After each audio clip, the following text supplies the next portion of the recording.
tous à toutes et à tous. Donc aujourd'hui je vous souhaite déjà une bonne année 2017 parce que dans la vidéo précédente qui a vu être publiée déjà au début janvier, j'ai pas dû vous le dire. Donc je vous souhaite beaucoup de choses merveilleuses dans tous les domaines. Je pense que là vous avez pas mal vous le faire rabâcher, mais bon, ça fait toujours plaisir de vous le partager. Je vous retrouve aujourd'hui pour parler de l'annuel de dégel, donc de l'année 2016. Alors pour ceux qui ont pris les chaînes en cours, l'annuel de dégel, pour l'année 2016, c'est la 3e édition. Donc les 2 années précédentes et je l'ai cette année, c'est en gros, je vous parle de tous les livres que j'ai lus et chroniqués. Alors actuellement, durant l'année 2016, donc j'ai toute ma petite feuille où tout est noté évidemment, recto verso, hein, c'est pour vous dire. J'ai donc lu 23 livres, pardon, dont 13 romans et 10 BD / comics. Je les mets dans le même ordre. Je sais pas c'est quoi la différence entre BD et un comics. Alors il se peut que certains livres, je ne vous les présente pas en mode comme ça, en mode physique, comme ça, pour 3 grandes raisons. Bon, une qui a, voilà. La première, qui je pense la plus répandue de tous, c'est que je les ai eu via ma liseuse numérique.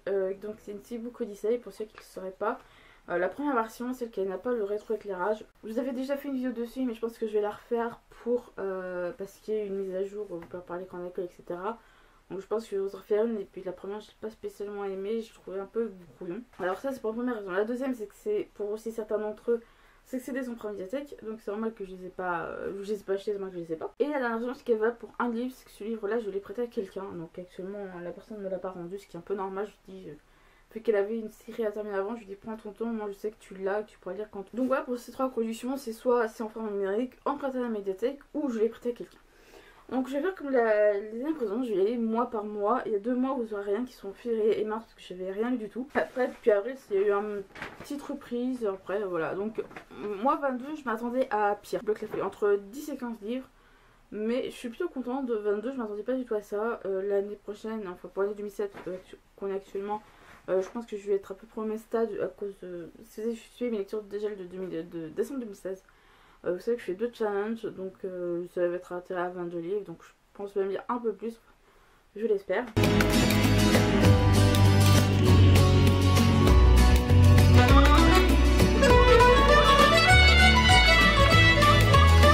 En janvier, je vous ai lu et chroniqué le grand livre des énigmes, donc de sur Léonard de Vinci, de R.W. Galland chez Marabout.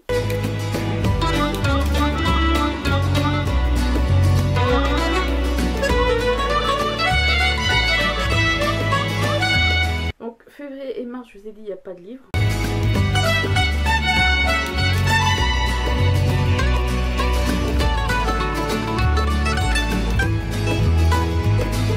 Pour avril, il y en a 3, donc 2 que j'ai pas là, parce que c'est des emprunts médiathèques. Je vous mettrai les couvertures de toute façon après. C'est donc en premier les tomes 4 et 5 des BD Assassin's Creed. Je vous ai déjà présenté les 3 premiers.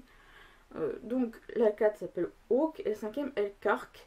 Donc c'est de Corbeil-Ran et Defali, c'est édité donc chez l'édition Les Deux Royaumes, qui est la maison d'édition créée par Ubisoft, qui édite évidemment les jeux.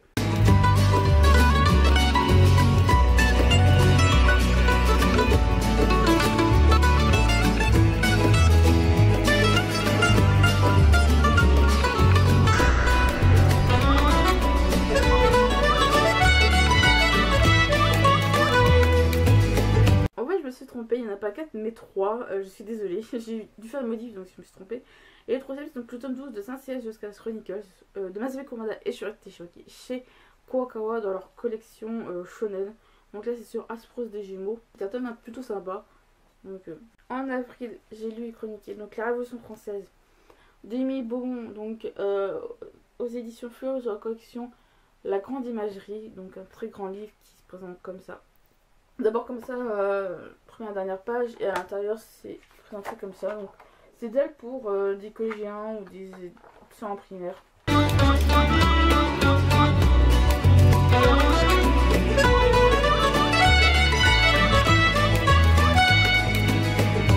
Alors pour ce mois de juin, j'en avais lu 15, c'est Assassin's Creed Underworld d'Oliver Borden chez Castellmore. Donc là, j'ai vraiment aimé parce que c'est vraiment... Là, je crois que avec Forsaken, c'est la première fois qu'on a un livre sur un personnage tierce des jeux Assassin's Creed. Pour ça, certes, on joue, pour ceux qui ont joué Assassin's Creed 3, on joue certes Tam au début du jeu, mais après, trois quarts du temps, on est avec, c'est une grosse partie du temps avec Connor. Là, on est concentré sur Henry Green, et donc on a vraiment, j'aurais aimé plus, c'est-à-dire vraiment connaître la fin d'Henry, pardon. Comme là, dans Assassin's Creed, on connaissait l'enfance d'Ethan. Voilà, donc j'aurais aimé, parce que je pense qu'Henry Green, qui est donc là, personnage central, c'est un personnage qui peut être nettement plus développé après les événements d'Assassin's Creed Syndicate.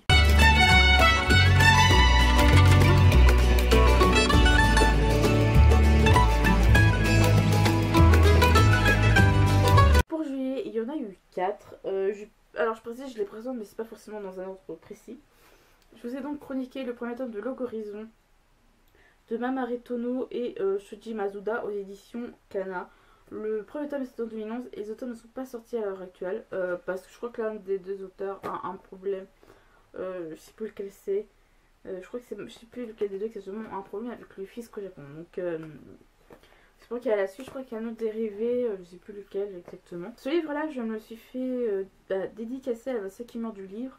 Et vu que, donc voilà, j'avais le titre en même temps, et vu que je voulais en parler un petit peu à l'auteur, parce que je savais que l'auteur venait à la 25e heure du livre du Mans, je l'ai lu avant d'en parler avec elle. Donc il s'agit de Paranoia de Melissa Belvin aux éditions achetées dans la collection Black Moon. Melissa, c'est vraiment une femme très gentille, sincèrement je l'ai rencontrée.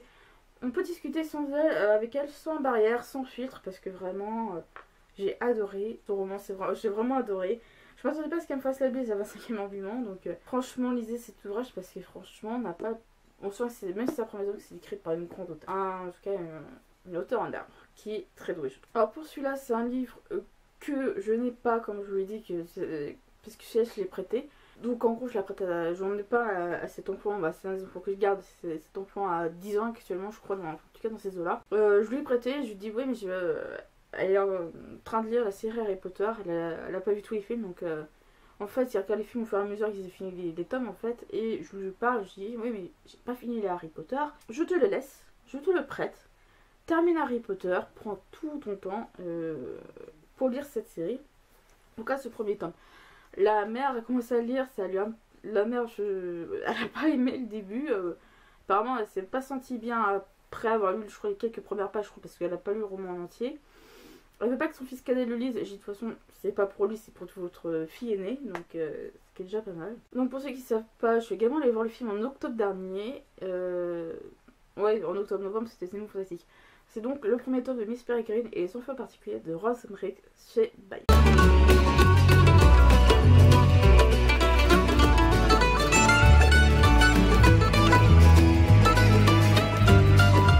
Le dernier livre que j'ai lu, que j'ai chroniqué en juillet, c'est Assassin's Creed, donc l'épreuve du feu, donc de Delcor, Macreary, Edwards et Nunes, chez les deux royaumes. Donc là, je crois que ça va être un comics. Après, je vous dis, je sais pas c'est quoi la grande différence entre un comics et une BD. Donc si vous le savez, dites-le moi en commentaire. It is there in a simple hole in the earth where the treasure rests. En août, il y en a 3. Donc le premier c'est Roger et ses humains de Cyprien Yov et Paca chez Dupuis. Cyprien dit que le tome 2 était en cours. J'ai vraiment hâte de lire parce que le premier 2 je trouvais vachement sympa. Dans le même esprit d'humour que Cyprien. Un autre chronique Sunset Alchemist Chronicles, puisqu'il s'agit donc du tome 13 de The Alchemist Chronicles, donc de Masen Kurumada et Shiroti Shiragi chez Kurokawa dans leur collection shonen. Donc voilà, le tome 14 je l'ai lu en décembre mais je l'ai pas encore chroniqué, je vais le faire ce mois-ci, vous en faites pas. Donc vous aurez au moins je crois 3 chroniques de livres pour le mois de janvier. Et le dernier c'est donc un livre que j'ai eu sur ma liseuse, c'est Hostile de Franck Tillier aux éditions 12-21.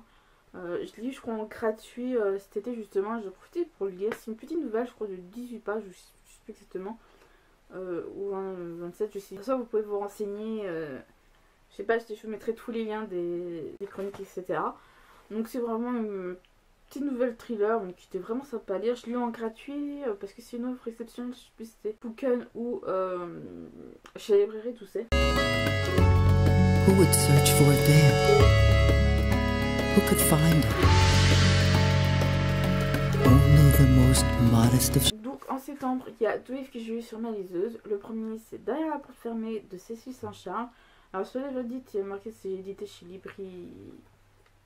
Librinova. J'ai regardé vite fait parce que j'ai pas souvenir qu'il y ait eu une édition notée sur cette nouvelle. De toute façon, je vous mettrai, je pense, toutes les infos nécessaires ici si jamais je devais me tromper. Shepherds took it under his wings. There where the sky caresses the earth. Et le deuxième que j'ai lu sur ma liseuse, c'est Claude Gueux de Victor Hugo chez By the Book. There where the winds embrace the waves. There where mankind finds the light. Et le dernier livre que je vous ai chroniqué en septembre, c'est donc le premier tome des 13 crânes de cristal, La prophétie des premiers d'Ancho Mao chez ACM. Donc c'est de l'auto-édition en fait. Ancho Mao a créé la maison d'édition ACM pour auto-éditer ses livres. Moi je trouve ça sympa qu'on n'a pas, on peut pas se faire éditer. Après c'est comme elle dit, je vous mettrai dites qu'elle a un onglet qu'elle explique un peu l'auto-édition et comme quoi c'est pas si facile.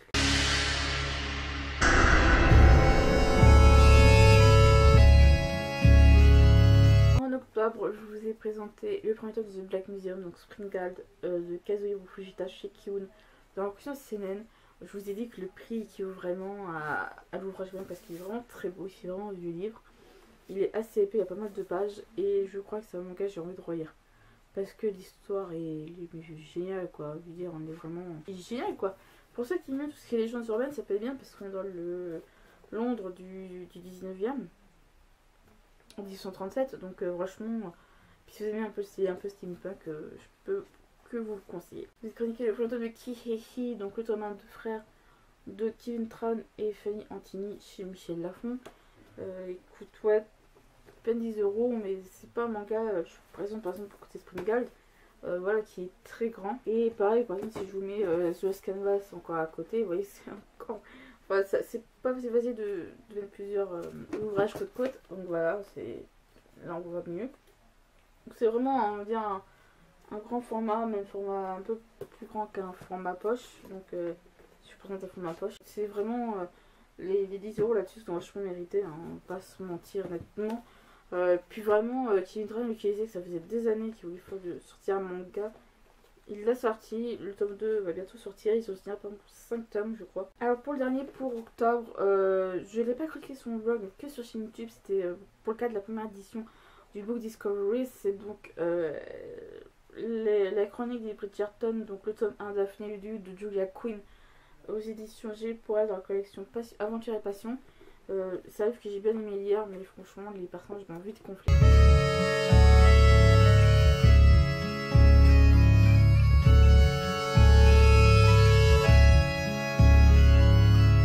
En novembre, j'ai lu qu'un roman, c'est pour le deuxième challenge du Book Discoveries. C'est donc Rien ne s'oppose à la nuit de Delphine de Vigan chez J.C. Lattès. Bon ouvrage sur la vie de la mère de Delphine de Vigan, tout simplement.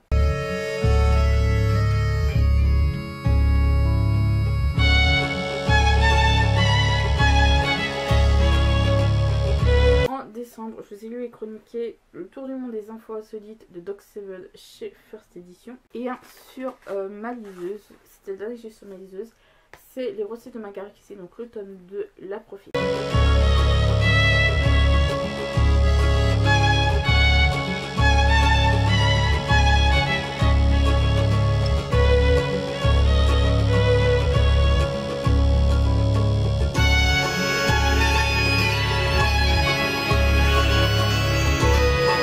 Donc voilà, cette vidéo est terminée. Je suis désolée de ne pas avoir pu davantage développer les livres parce que si je vous disais ce que j'en ai pensé tout ça, on en aurait pour 3 heures parce que si je vais vous en parler, je vous referai une chronique directe dedans et ça durera 3 heures, donc j'essaie d'aller au plus vite à l'essentiel. Dites-moi vous ce que vous avez lu durant l'année 2016 pour que je puisse voir un peu et découvrir peut-être de nouveaux livres. Et sur ce, je vous dis bonne lecture à vous.